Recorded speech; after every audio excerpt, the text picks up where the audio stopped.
Hej og velkommen til. Mit navn er Svend Vestergaard, og jeg vil give dig en kort introduktion til Custom Office for vognmænd.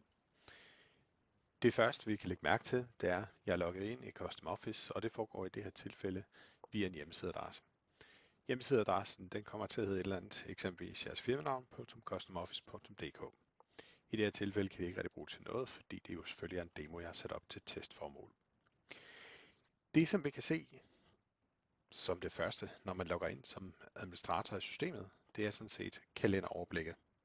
Det giver, det er nemlig et helt unikt og rigtig godt overblik over, hvor alle medarbejderne er henne, og er de gået i gang med de aftalte opgaver, der nu engang måtte være. Det betyder, at hvis, som eksemplet her, at medarbejder Carsten Nielsen er startet op tidligt fra morgenen af, og så har han kørt derudad med en fragtopgave, jamen så kan jeg tydeligt se det. Og når han stopper hans opgave, jamen så vil kassen, der tilhører den første opgave, ligesom stoppe. Det kan vi se på medarbejder Tom Hansen, der har haft indtil flere forskellige artede opgaver i løbet af dagen. Noget har været containeropgaver, noget har været fragtopgaver. Alt sammen identificeret med en lille fin farve i toppen, som man selv kan bestemme, og man kan også selv bygge sine forskellige arbejdsområder op ind i systemet. Lige under farven på arbejdsområdet, der har vi så også navnet på kunden, hvem det så er navigør for. Og det næste I kan se, det er, at vi har mørkegrøn farve, og vi har lysegrøn farve. De mørkegrønne farver betyder, at opgaven stadigvæk er i gang, ligger ude hos medarbejderen. Medarbejderen har endnu ikke sagt, at den opgave er helt færdig, så derfor så står den stadigvæk åben ude hos dem. Men så snart de trykker udført på opgaven, jamen så vil opgaven blive lysegrøn i systemet, og på den måde kan vi ligesom se, at den her opgave, den er faktisk helt færdig. Det næste vi kan se, det er, at der også er nogen, der har et lille ikon. Det her det skal simplificere, at der er et billede lagt på opgaven. Det kan være dokumentation, vejsedler eller billeder af de maskiner eller køretøjer, man nogle gange har været ude med. Vi vil også kunne se, at nogle opgaver, som den midterste opgave her, jamen det er en værkstedsopgave. Farven er lidt mere grålig for dem, det vil sige, at det er en hjemmeopgave. Det er noget, vi ikke kan fakturere. Grønt er jo godt for øjnene, så derfor er alle fakturerbare opgaver, de er grønne, og alle de grå, de er hjemmeopgaver. Hvis nu en medarbejder har ferie eller fri eller andet, så kan man også gå ind i kalenderen og registrere fravær selvfølgelig. Og hvis jeg gør det på en medarbejder her, jeg kalder uden medarbejder, så kan jeg vælge at sige, at det er sygefravær og OK til det. Nu kan jeg se, at det bliver markeret tydeligt i kalenderen, at medarbejderen har sygefravær. Det er jo selvfølgelig også lidt forkert at bruge en medarbejder, jeg kalder uden medarbejder, til sådan et formål. Den her medarbejder skal jeg i stedet for vælge at bruge til noget andet. Men lad mig lige springe over og vise fraværskalenderen. For hvis nu, at medarbejderen har sygdom eller har planlagt ferie den kommende tid, så har vi faktisk mulighed for at gå herind og stadigvæk klikke på medarbejderen, sige det er feriefridag eksempelvis, markere det antal dage, det skal være og sige OK. Den her fraværskalender, den viser alle medarbejderne nedad, og alle dagene og ugerne har udad. Og jeg kan selvfølgelig bladre videre til siden her oppe i toppen, hvis jeg ønsker at gå længere ud i fremtiden. Det smarte er, at jeg kan give adgang til medarbejderne for de her forskellige kalendere og sige, at de må meget gerne se fraværskalenderen eksempelvis, og de må måske endda også få lov til selv at lægge, hvornår de kunne tænke sig at holde ferie ind. På den måde så kan man ligesom fragive sig noget ansvar og lægge det ud til medarbejderne. Tilbage til kalenderen herover. For det der nu er med den her uden medarbejdere, det er sådan set, at jeg vil jo selvfølgelig ikke give vedkommende fri, fordi uden medarbejder betyder, at der er opgaver, der ligger på den her kolonne, som jeg nu på et senere tidspunkt i løbet af dagen vil trække ud på en given medarbejder. Det, som jeg er liggende her, det er en opgave, en fragtopgave, der skal køres kl. 15, og når jeg så siger, at nu ved jeg, hvem der skal køre den, det bliver eksempelvis Preben, så trækker jeg bare med musen og slipper den over på Preben på kl. 15. Jeg kunne jo også estimere, hvor lang tid jeg tror, det kommer til at tage, men det er alt sammen noget, jeg selv bestemmer. For det, der ligger i højre siden af kalenderen, det er det, jeg har gættet på, at det her, vi skal køre turen.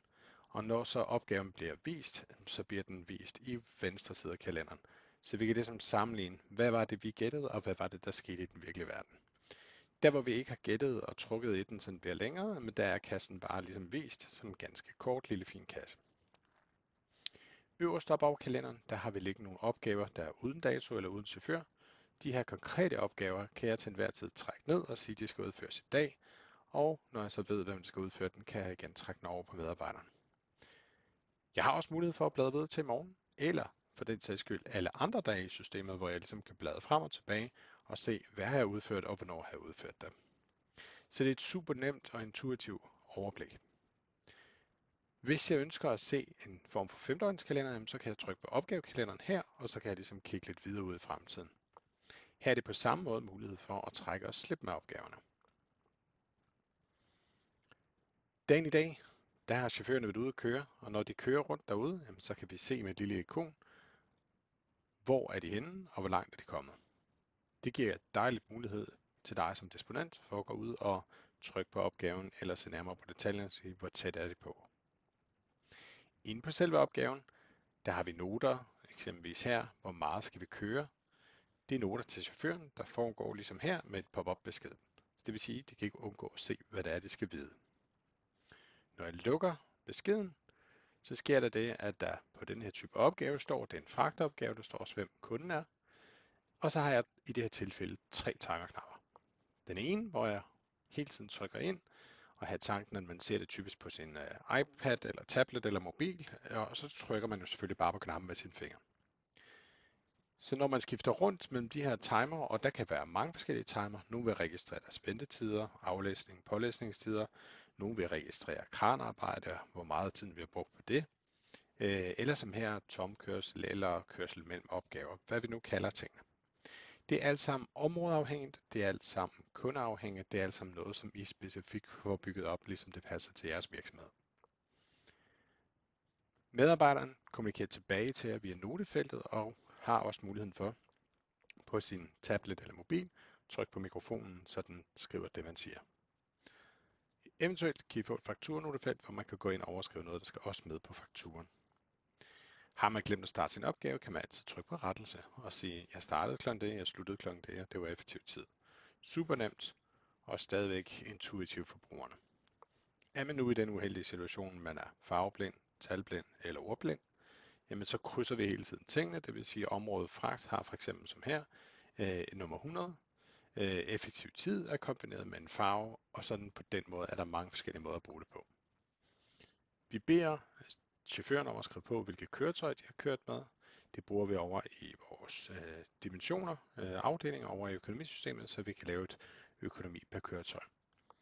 Vi giver også mulighed for ind på informationssiden, at chaufføren kan trykke på de her knapper, eksempelvis ringe op til kunden, eller som her trykke på Google Maps-symbolet, og så på den måde få vist vej ud til opgaven.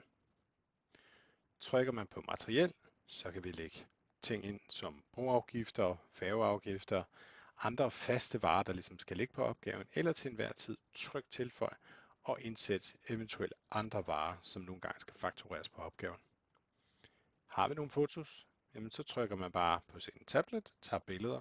Man kan selvfølgelig tage alle de billeder, man har lyst til, og de kan bagefter trækkes ud som PDF-rapport og vedhæftes som bilag til fakturen. Der er en proces for det hele, og den betyder, at alle opgaver, når de er udført, så skal de godkendes som form for dagseddel. Så når opgaven har kørt igennem systemet, og vi ligesom går herind og klikker på en opgave, så ser man ligesom, hvem er kunden eller medarbejderen, og så godkender man den konkrete opgave. Når vi har tid til at overføre til Economic, så går man herind og ser på, hvad har vi af godkendte opgaver, markerer dem, vi kunne tænke os at overføre, så overfører den direkte til Economic, hvor den så også vil bygge fakturkladen, så man derover kan rette videre eller trykke bogføre send. Ganske smart og effektivt. Når det er tid til at lave løn, så går man herned på lønrapporter, trykker på plusknappen, vælger lønperioden og trykker en rapport ud. På selve rapporten får man vist medarbejdernes navn, de dage, de har været på arbejde, den arbejdstid, de var på dagen, pause betalt til normaltid, overtid 1, overtid 2 osv. Alt afhængig af, hvad man nu har af aftaler. Vi sætter alle de her kolonner op, ligesom I sådan set selv kunne tænke jer dem.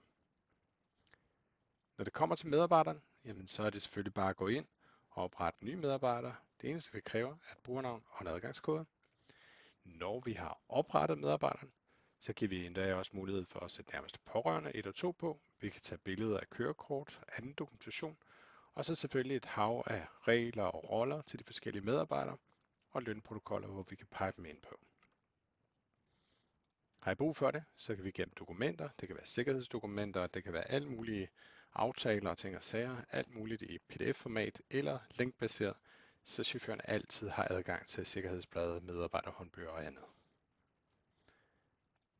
Når man har hygget sig med systemet et stykke tid, så kan man altid gå herind under opgavestatistikker, trække en rapport og få beregnet alle de arbejdstimer, man nu engang har haft inde i systemet. Så systemet vil egentlig gøre det, at den fortæller nu, hvordan har vi brugt vores timer, alt afhængig af hvilket arbejdsområde vi har arbejdet med, alt afhængig af hvilke køretøjer vi har arbejdet med, og alt afhængig af hvilke medarbejdere vi har haft. Som I kan se her, så popper fordelingen ud og fortæller os med procenter på, hvor stor en andel af de forskellige arbejdsområder, der egentlig er fakturerbare. Og det vi har er intern tid på eksempelvis vask og værksted, og så også nogle resultater, hvis vi har faktureret noget ud i perioden. Den her rapport kan vi få ud som Excel eller som PDF-dokument. Det er jo lidt det, jeg vil vise i brugen af Custom Office. Jeg håber, at det var en hurtigt gennemgang af det hele, og hvis I gerne vil se mere eller have jeres egen demo, så er I altid velkommen til at kontakte os. Ha' en god dag.